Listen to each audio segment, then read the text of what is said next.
the museum is a place for everyone of any ability, and we can make it important to them, to their lives, to their learning by sharing it.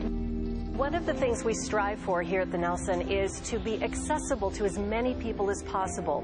And there are so many visual things in a museum, and there are folks who are visually impaired. So we try to do everything we can to make it a great experience for them so that they can enjoy the art like everyone else.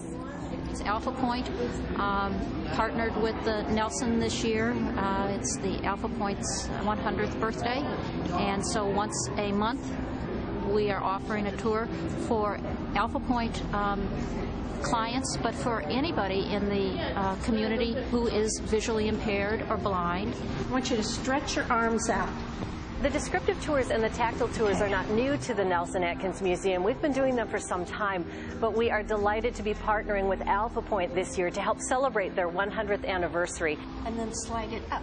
Well, Alphapointe Association for the Blind is the largest employer of people who are blind in the state of Missouri, and the only provider of comprehensive rehabilitation services throughout the state. We serve about 800 people a year, every year, who come through our program and receive rehabilitation services so they can remain independent in their own homes, in work, and go on about their daily tasks.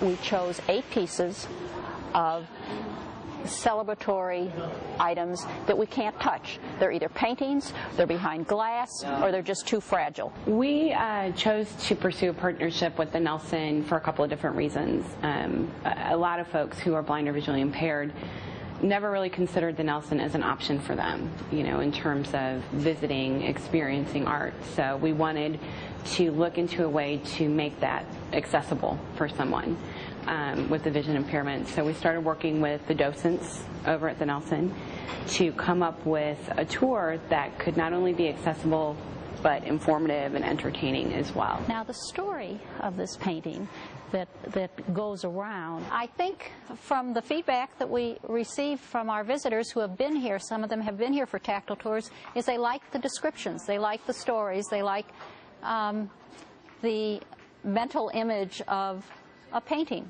or of a blanket. I could see about 20 years ago, I kind of still remember what things look like, and I get a picture in my head what it's like, and I think it's pretty cool. He is leaning forward. He's listening to the politician.